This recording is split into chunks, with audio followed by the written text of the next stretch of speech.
Good morning, everyone. It is Wednesday, and let's get started with our lecture. Are there any questions before I get started?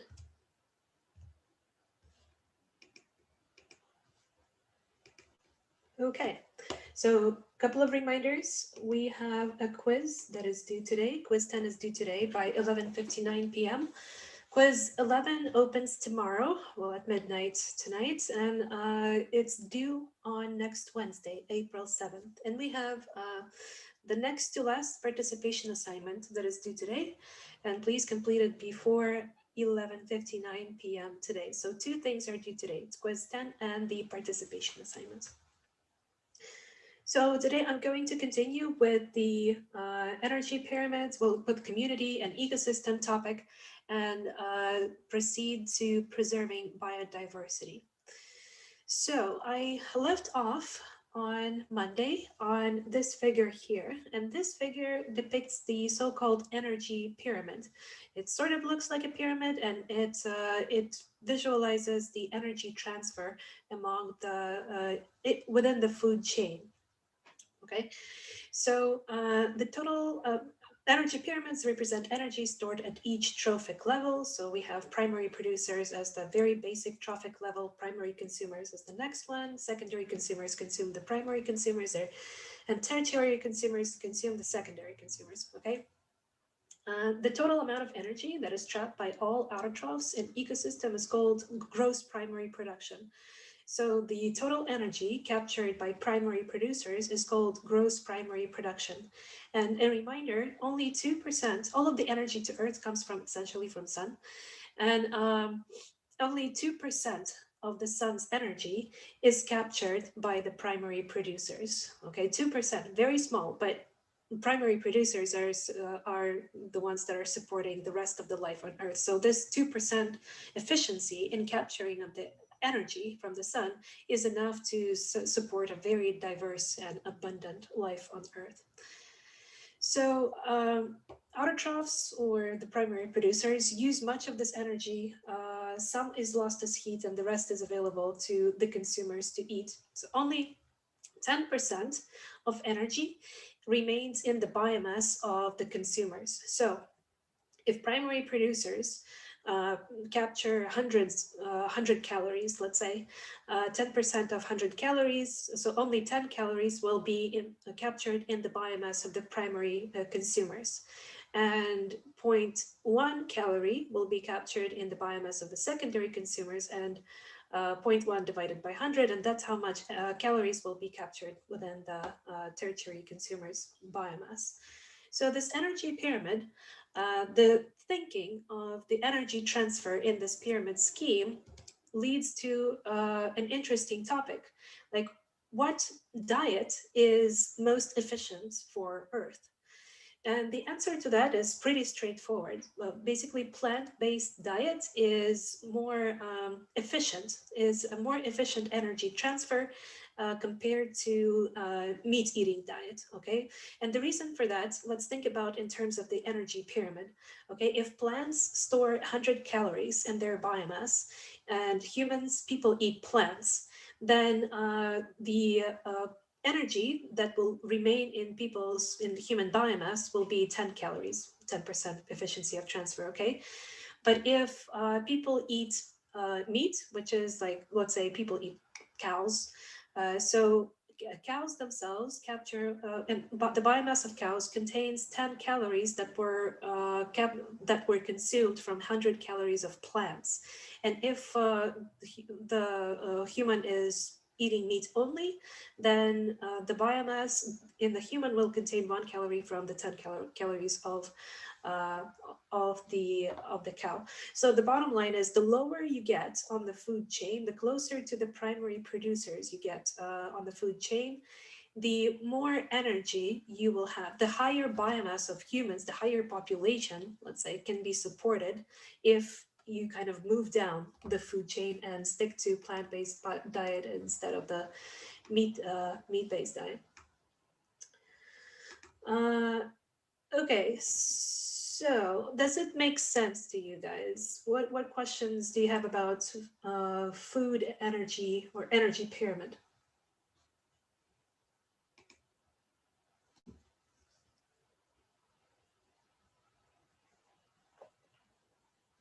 Okay, all clear, super. So another topic that I want to talk about is biomagnification. Another topic that I want to mention is biomagnification.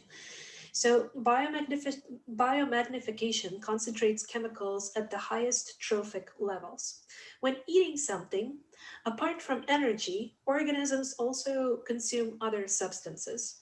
So some of them are lost through urinary or digestive systems, like water soluble ones, for instance. They're lost if you ingest some substance that is water soluble. It's gonna you're going to excrete it with urine. Like a lot of vitamins are water soluble. Vitamin C is water soluble, so you can just pee it out. But some of the substances you ingest are fat soluble, and those can kind of wreak havoc if you eat too much of them. So, fat soluble means they remain in your body, like heavy metals. A lot of heavy metals are fat soluble, and heavy metals tend to biomagnify. So when you eat something contaminated, or when an organism eats something contaminated with the heavy metal is not excreted with urine or feces. It's incorporated into the fatty tissues of the body. So fat soluble substances like heavy metals, they tend to biomagnify as we move up the trophic level. For instance, if the heavy metals contained in plants are going to accumulate in the cow, for instance, if a cow eats plants, and because the cow eats a lot of plants, the heavy metals that contained in plants, all of them are going to transfer to cow's body, and the concentration of heavy metals in the body of a cow will be much higher compared to concentration of heavy metals in a plant. And if, let's say, moving up the food chain, if a human eats a cow, the concentration, not a cow, human over lifetime, humans eat a lot of cows, okay? So because over their lifetime, humans eat a lot of cows, the concentration, if the cows are contaminated with heavy metals, the concentration of heavy metals in humans is going to be much higher compared to concentration uh, in the cows, and much higher compared to concentration in the plants. So the big another example that is that maybe you've heard about before, pregnant women are not advised to eat fish. Okay, so doctors usually say to pregnant women, stay away from fish, and the reason for that is basically mercury load in fish, methyl mercury load in fish. So fish eat either, well, they can be predatory fish, or they can be herbivores, or they can kind of live in the sediment and eat the sediment. So the predator fish are the ones that have the highest concentrations of methyl mercury. So mercury is emitted by coal burning plants and by some processing plants. And the mercury, if it ends up in the water bodies, like in the lake or in the ocean, it starts getting methylated in the anaerobic conditions in the absence of oxygen, and this methylated mercury wreaks havoc up the food chain. Okay, it's toxic. It affects the nervous system, and it biomagnifies, meaning it's fat soluble. Methyl mercury is fat soluble, so it accumulates up the food chain. And if you're high enough on the food chain, you are going to get a lot of enough of it to experience the effects on your nervous system. Okay, so the reason why pregnant women are not advised to eat fish is because fish, especially predatory fish, it contains enough methyl mercury to affect the fetus. So but not all of the mercury is biomagnified. I've been repeating methyl mercury, and methyl mercury is the one form that biomagnifies. There's another form of mercury that is pretty widespread, which is mercury chloride, and it's a salt and it's water soluble. And if it happens to be ingested, it's not really bad because you'll just pee it out. Because again, water soluble substances, generally pee it out. But methyl mercury, it's fat soluble, so it's if it once it biomagnifies and the concentration is sufficiently high, it damages the nervous system. Okay, I see the unread message in chat. And it's all clear. Okay, any questions about biomagnification?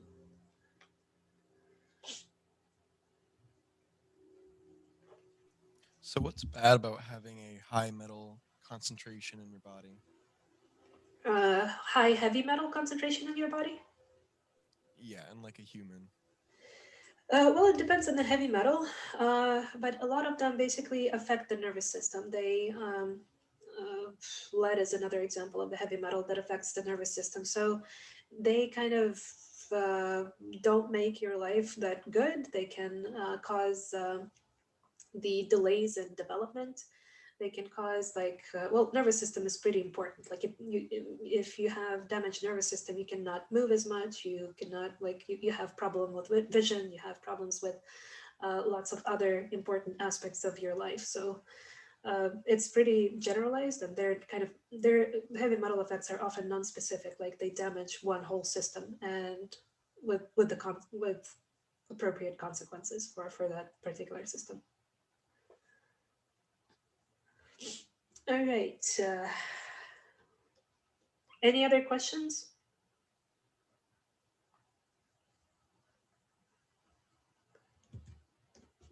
Moving on. So the last topic within the communities and ecosystems I'd like to cover is the biogeochemical cycles. So all life that exists on Earth must use the elements that were present when Earth was formed. Because we don't have any extra elements coming into the Earth, not in high quantities anyway, uh, and we kind of do not lose elements from the Earth. So Earth is kind of a closed system in element wise. So whatever we have on Earth, that's what we're stuck with, and those are the elements that we have to use. So in biogeochemical cycles, interactions of organisms and their environments continuously recycle these elements. So this is a very high level diagram how kind of elements interact among each other. So water, for instance, doesn't stay in one place. Water is consumed by organisms. Water evaporates into the atmosphere and is deposited elsewhere as rainfall, as precipitation. Uh, what else? Organisms interact with the atmosphere, like plants interacting in the atmosphere by sucking out carbon dioxide and contributing oxygen into the atmosphere, as well as water vapor, by the way.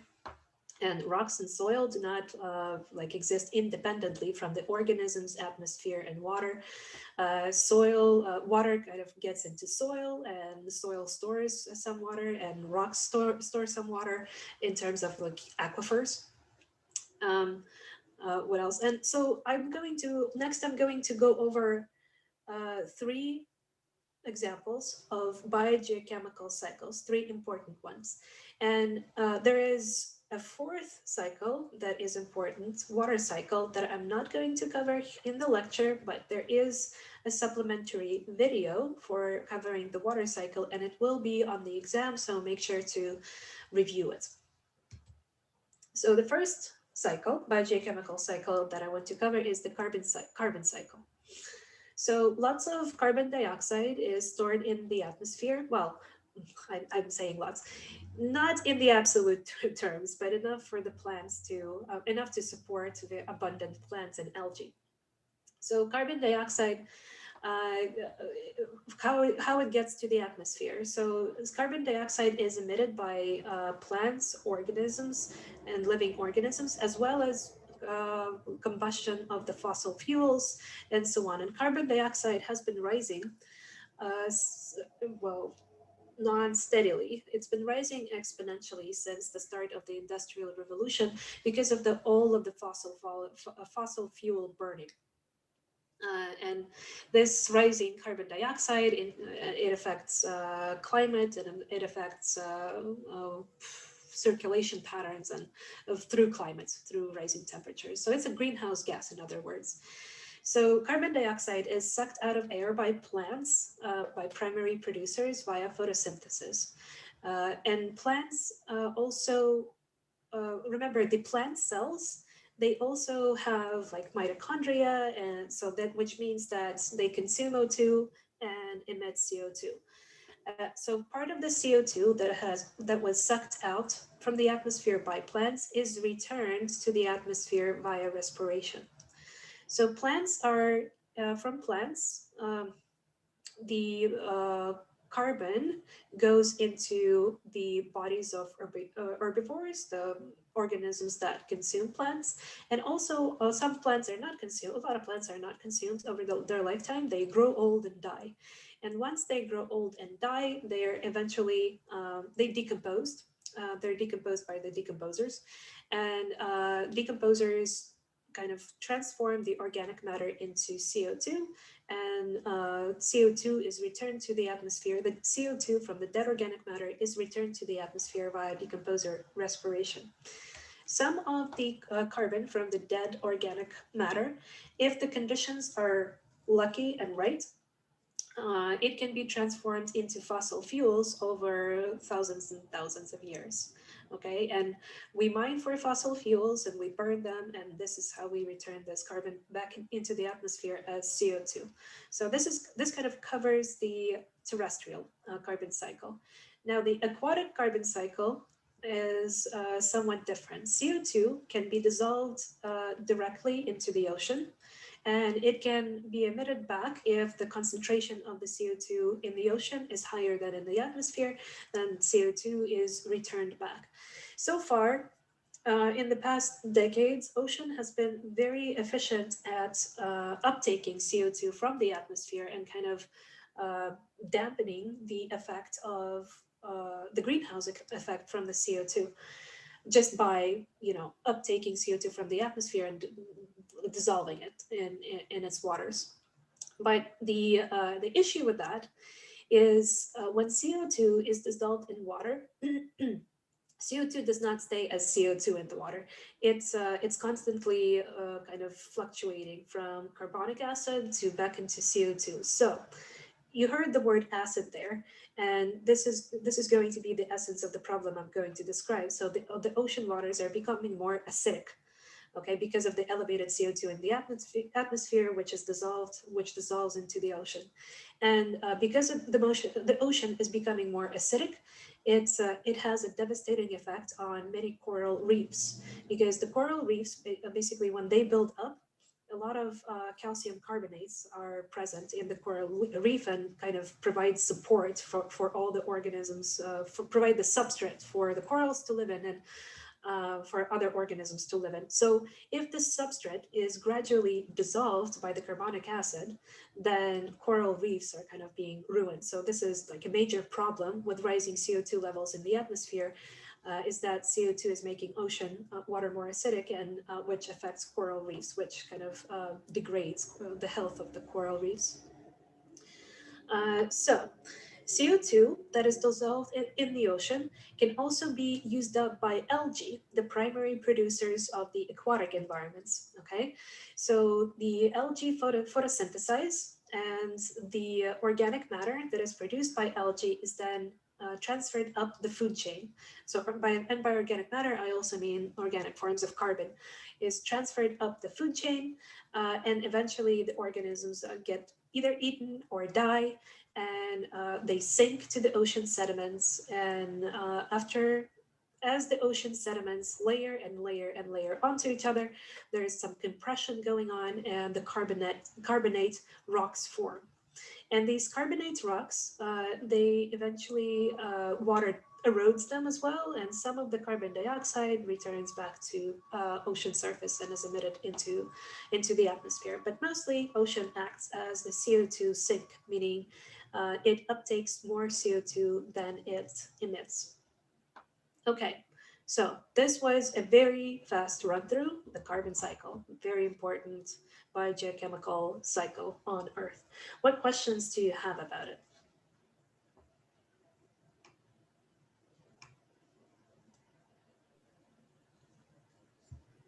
What Yeah. could like the questions look like about the carbon cycle? Hmm. Good question. Um, uh, I'm not sure yet. I don't think there are any questions about carbon cycle. Well, there is one question in the participation assignment, but I'm blanking on it right now.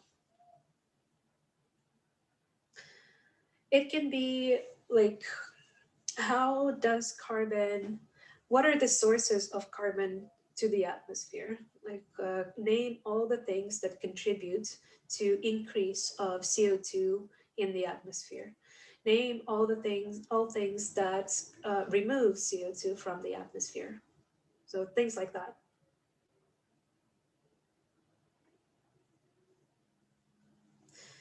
Okay, no more question. Moving on to the second important cycle, biogeochemical cycle, which is going to be nitrogen cycle. So nitrogen is a component of proteins and nucleic acids. So we need nitrogen and we need to get it from somewhere. And we as people get it from food, but that's nitrogen contained in food. It has to come from somewhere too. So where does it come from? And the answer to that basically is contained in this diagram. So there's a lot of nitrogen gas in the air. So virtually, I think it's like 72% of air is N2 or nitrogen gas. But organisms, not all organisms can use nitrogen gas from the air directly. Only specific bacteria and archaea can use up this nitrogen from the air. All other organisms depend on these bacteria and archaea or some industrial forms of nitrogen fixation for incorporating basically for incorporating that nitrogen, available forms of nitrogen into their body. So nitrogen gas in the atmosphere, how does it get to the available forms to the organisms? So whenever there is a storm and lightning, this lightning breaks the bonds between the covalent bonds between two nitrogen atoms, and these single nitrogen atoms then react with water and basically are deposited oxygen and are deposited into with rain into the soil as nitrates. So this is one part, like one mechanism, how nitrogen gas becomes available to plants. Because once it's transformed to nitrate, it can be used up by plants. It can be used up by plants to build proteins, to build enzymes, to build nucleic acids, and so on. So what's the other way? The other way is basically bacteria, and where are they in here? Nitrates, nitrogen fixing. Oh, there we go. N2 fixing bacteria and archaea. They live in the soil and they kind of get the N2 from the air, nitrogen gas from the air, and transform it into ammonia. NH4 plus stands for ammonia. And once the ammonia form is an inorganic form of nitrogen and it is available to plants directly. In fact, a lot of plants prefer this ammonia form to nitrate form. So the plants uptake ammonia and photosynthesize and produce like this nitrogen-rich organic matter for the consumers to consume. But there's another group of organisms living in the soil called nitrifying bacteria, and they prey on this ammonia. They consume this ammonia and turn it into nitrate. And nitrate can also be uptaken by plants, incorporated into the biomass, and consumers consume plants and so on. That's how they get nitrogen. So a lot of nitrate is a very highly soluble form of nitrogen. And whenever it rains and there is some runoff, either subsurface or surface runoff from the ground, a lot of nitrate is basically carried out with that runoff, and it gets into groundwater or surface waters. Okay, so those are the natural processes that participate in the nitrogen cycle. What we also have is the going on is the industrial nitrogen gas fixation. We need a lot of nitrogen to fertilize our crops so they can grow green and plump and produce lots of biomass.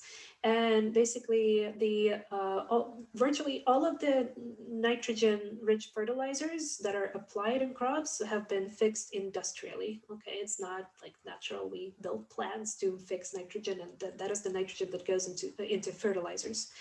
Once the fields are fertilized, and they are fertilized with inorganic forms of nitrogen, meaning ammonia and nitrates. Once the fields are fertilized, some of the nitrogen is incorporated into plant biomass, into crop biomass, but a lot of nitrogen is leached. It's exported with rain and runoff, or with irrigation water runoff into the nearby streams, rivers, and eventually into the ocean. Okay, and the runoff from the terrestrial ecosystems is the sole source of nitrogen for aquatic ecosystems or water ecosystems. And nitrogen is needed by algae to photosynthesize, but usually the aquatic systems are phosphorus limited and not nitrogen limited, whereas terrestrial systems are nitrogen limited and not phosphorus limited. But I'm getting a bit ahead of myself.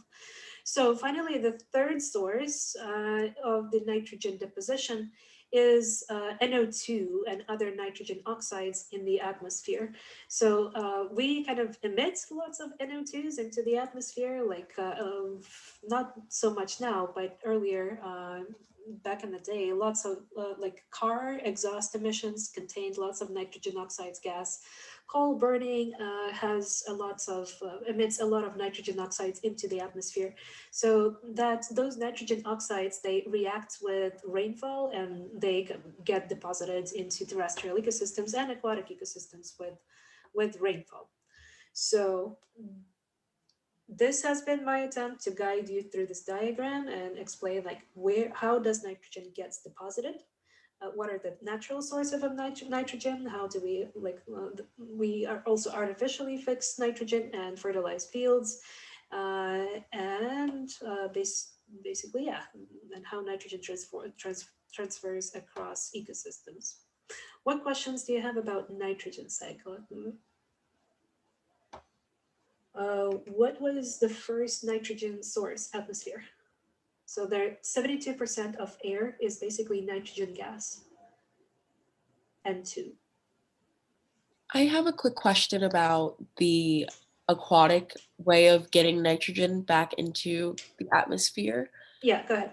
I see that it says groundwater. I'm just a little confused, like how it's attached to leaching and how the terrestrial and aquatic connect to each other. Okay, so nitrogen dissolved in water, this like it's not getting back into the atmosphere. Once nitrogen gets into the water, it stays there. Okay, so nitrogen nitrogen from crops leaches to the, well, actually it leaches to the groundwater and it leaches to the surface waters. And okay, sorry, I forgot your question. I think I'm missing the gist of it. Could you please repeat it? I was just a little confused as to how the soil and leaching attached to, like, if there was a connection between the groundwater, the aquatic cycle itself, and just how Okay. that. So water moves not only on the surface of the soil, but also on the inside of the soil. Okay, water kind of makes its way through the soil, and it can go down to the aquifer where the groundwater is. Or it can go into the nearest river or lake, or it depends on the hydrology of the region.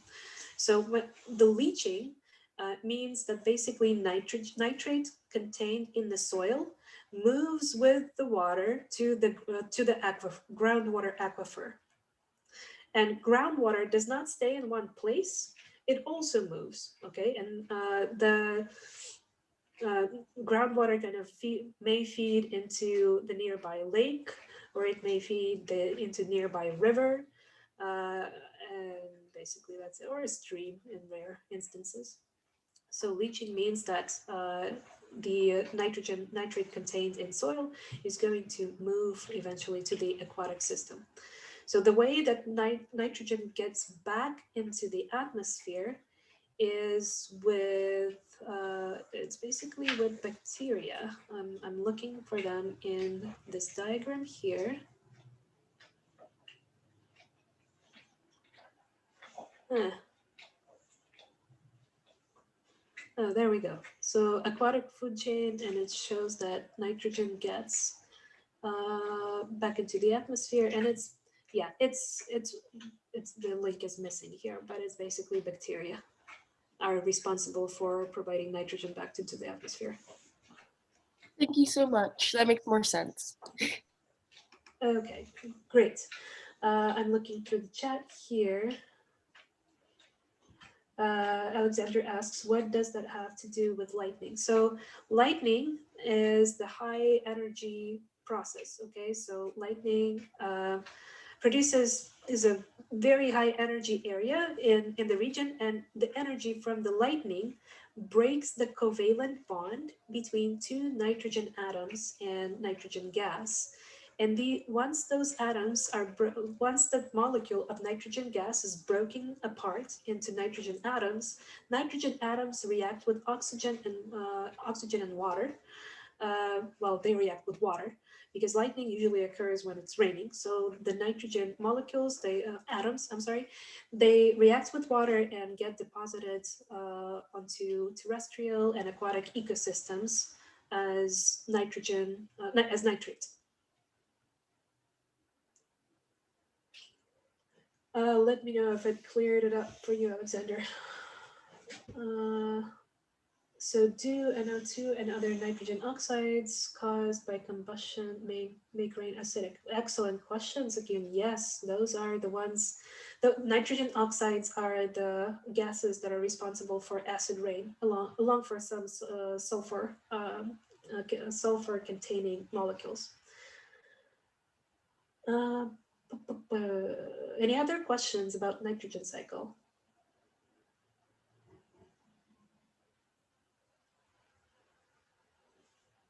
Okay, moving on to the third important elemental cycle, biogeochemical cycle, which is phosphorus cycle.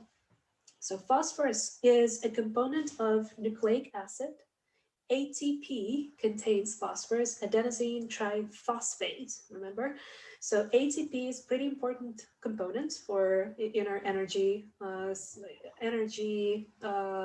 mechanism. I want to say energy cycle, but it's not really a cycle.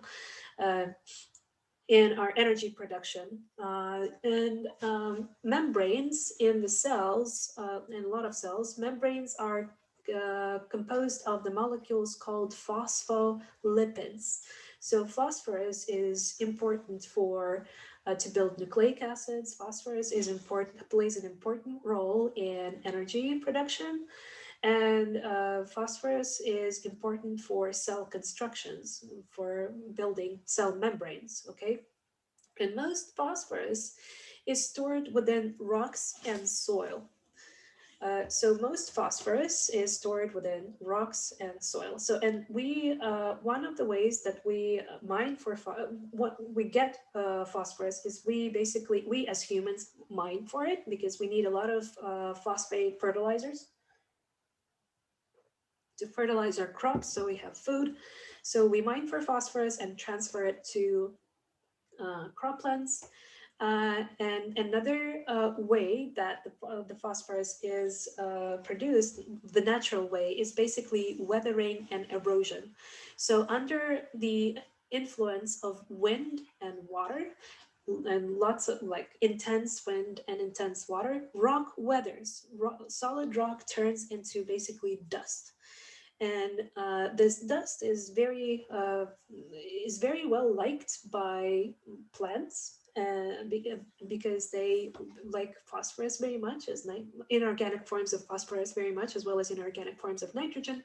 And plants need phosphorus basically to live, to photosynthesize, as well as nitrogen.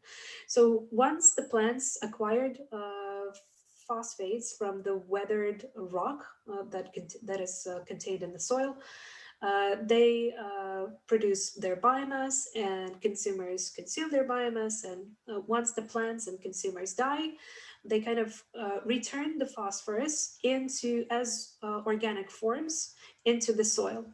And over time, decomposers consume the dead organic matter in the soil and transform the organic forms of phosphorus into inorganic forms of phosphorus. And that's how phosphorus is basically cycled from within the ecosystem.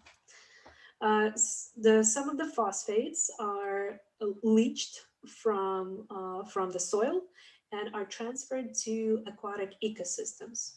So from the crop, the arrow goes here from the croplands, it goes into runoff, and phosphates are dissolved in fresh water and that's an interesting arrow. So dissolution into phosphates into rock. I don't see how that works exactly, but let me think about it and return to it. But the phosphates that are contained in the croplands, they usually, a lot of them ends up in the water because it's once it rains, part of the water picks up the phosphates in the soil and transfers them to aquatic ecosystems. And once they are in the ecosystems, aquatic ecosystems, they fertilize algae. The algal production shoots up, and all of the organisms that depend on algae, they start consuming algae, living long, happy life. Sometimes not, because algal. If you've heard of algal blooms, you know that they're not very. Sometimes they can turn dangerous and actually cause fish kills, but I'll discuss that a bit later. Algae feel good with phosphates, and the organisms that consume algae feel good initially, at least. And that's how the phosphorus moves up the food chain in the aquatic environments. And eventually, those living organisms die and provide some phosphorus to the decomposing communities. And if the organisms, once they were dead, are non-decomposed, they sink down into the sediments, and over time the sediments kind of compress, layer onto each other, compress, and phosphorus turns back into phosphate rock. And over time, over many thousands of years, the kind of the land moves, uplifts, and some of the rock that was formerly a sediment in the ocean can be uplifted and be exposed to wind and water, and erosion can, through erosion, phosphorus can go into soils and fertilize the soils, and so on.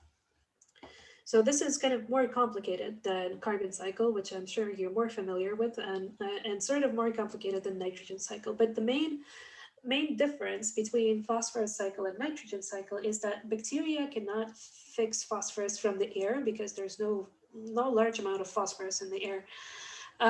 So the main source of phosphorus, unlike nitrogen, is from sedimentary rock and soil. And the organisms, they kind of recycle the phosphorus from the dead organic matter. They recycle nitrogen too, but not as efficiently. So phosphorus is not leached as efficiently as nitrate from the soil. So most of the organisms within the terrestrial ecosystems, at least, they recycle phosphorus over and over and over again. So plants take up phosphorus, consumers take up phosphorus from plants, they die, turn into organic matter, decomposing communities, they transform organic forms of phosphorus into inorganic form of phosphorus.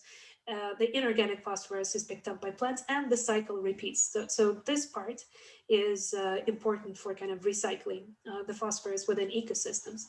This part can wreak a lot of havoc on the aquatic ecosystems because, as I mentioned earlier, phosphates that are transported from the crops to the aquatic ecosystems, they cause algal blooms, and algal blooms can sometimes turn deadly for the fish. And I will cover that several slides from now, probably on Friday, and it will fall under umbrella of human effects on ecosystems. Any questions about the phosphorus cycle? Yes. Why does phosphorus have to become inorganic for it to be used by plants? Why? That's a good question. Well, it has to be. It's the answer to that question is kind of sort of complicated and It's chemistry. I know has to that. do with yeah, biochemistry. But the simple answer to that question is inorganic forms of phosphorus are water soluble, and plants can pick them up with the water that gets into the roots. So plants get their water from the soil. The roots pick up water and transport it to the leaves, which is basically the site of photosynthesis. So plants also need Yeah, lots of I get it. nutrients. I get it. Okay, good. So plants also The need po- lots of nutrients, and they need them to be dissolved in the water. And yeah, inorganic forms of nutrients, they are water soluble. yeah. The instant you said inorganic forms are water soluble, I was like, okay, that's all I needed to hear. I All was like, right, that was the missing piece. great. Any other questions? Phosphorus cycle.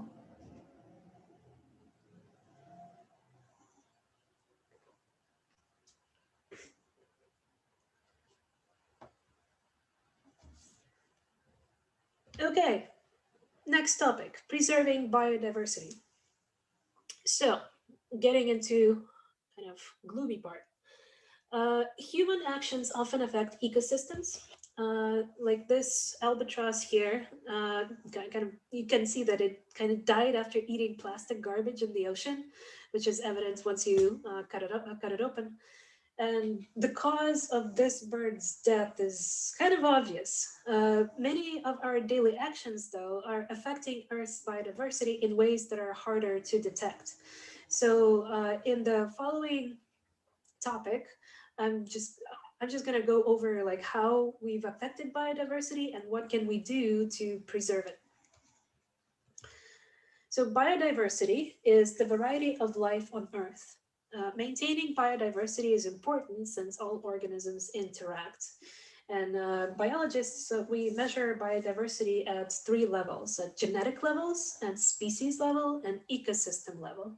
And most of them should be kind of familiar already. So genetic diversity is the amount of variation that exists within a species. Excuse me.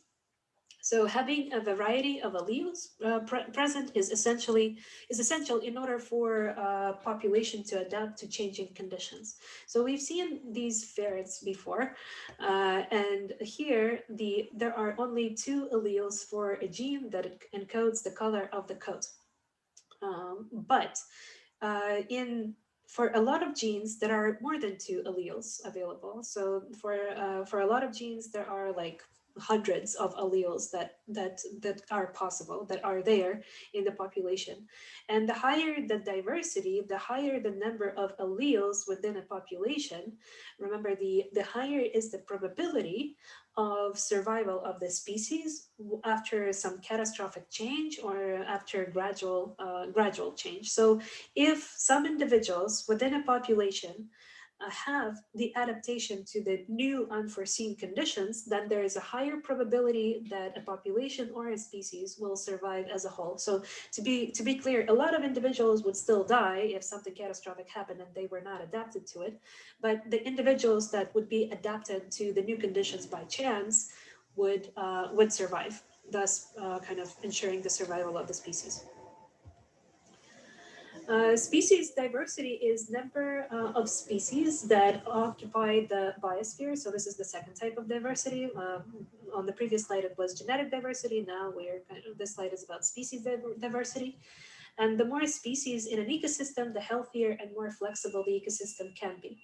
For instance, in grassland ecosystems, it has been shown time and time again that if the plants are diverse, if the species of plants are diverse within an ecosystem, within a grassland, then diversity of plant species translates into diversity of animal species, as well as just benefits like higher biomass, higher rate of sucking up of carbon dioxide from the atmosphere, and higher biomass, for instance, for bioenergy, if we want to use plants to produce biofuels. which is by the way a thing. By the gas pump, gas pump. I apologize. You often see that 10% of gas is contained from ethanol. So this gas contains like 10% of ethanol. So this ethanol is produced from is a biofuel that is produced from plants. Well, corn mostly, but there is a lot of research going on to adapt the production of ethanol to use like any biomass, not just corn that is rich in sugar, and vodka can be easily produced from that. And ethanol is vodka basically. Okay, so this is like species diversity and importance of species diversity. And the speciation, the last bit of information is that speciation and extinction rates determine the level of species diversity. So if the extinction rates are higher than speciation rates, then the species diversity will go down rapidly. And the third type of diversity is ecosystem diversity. And it means that the variety of ecosystems on Earth. So ecologists divide the biosphere into ecosystems, and we've kind of covered by that. So we have forests, deserts, grasslands, and oceans. So we need variety of ecosystems. Why do we need variety of ecosystems? Is basically because to maintain the variety of life on Earth. Because if everything was one urban ecosystems, a lot of animals would become extinct, a lot of plants would become extinct, and our survival would not be sustainable. Eventually, humans would become extinct too because of the lack of biodiversity on Earth. So Earth's biodiversity is. Ooh, Lauren asks, does that really apply to keystone species? Could you clarify your question, Lauren? What are you talking about? Can you hear me okay? Yeah. Right. For ecosystem diversity, we were talking about how ecosystems have different like environments and they rely on each other for survival. So would that really have to deal with like keystone species, like taking like an important like toll on ecosystems in order for them to survive? I'm kind of explaining it in a flipped way. So we need ecosystem diversity to maintain species biodiversity. So if there's no forests, then there will be no deer. If there are no I don't know what else. What is so? I'm kind of stuck on forests because that's what I'm working with. But like forest is an important habitat for a variety of species. And if we destroy ecosystem diversity, meaning if we convert all of the forests to croplands, then we will lose the animal diversity as well. Okay, thank you. And like with urban ecosystems, there's a group in my department that does this research with bees. Like with urban ecosystems, the diversity and abundance of bees is kind of is going down, and it's bad for well, anything that brings fruit, because bees are great pollinators. So actually two things are affecting bee populations: pesticides and ecosystem diversity.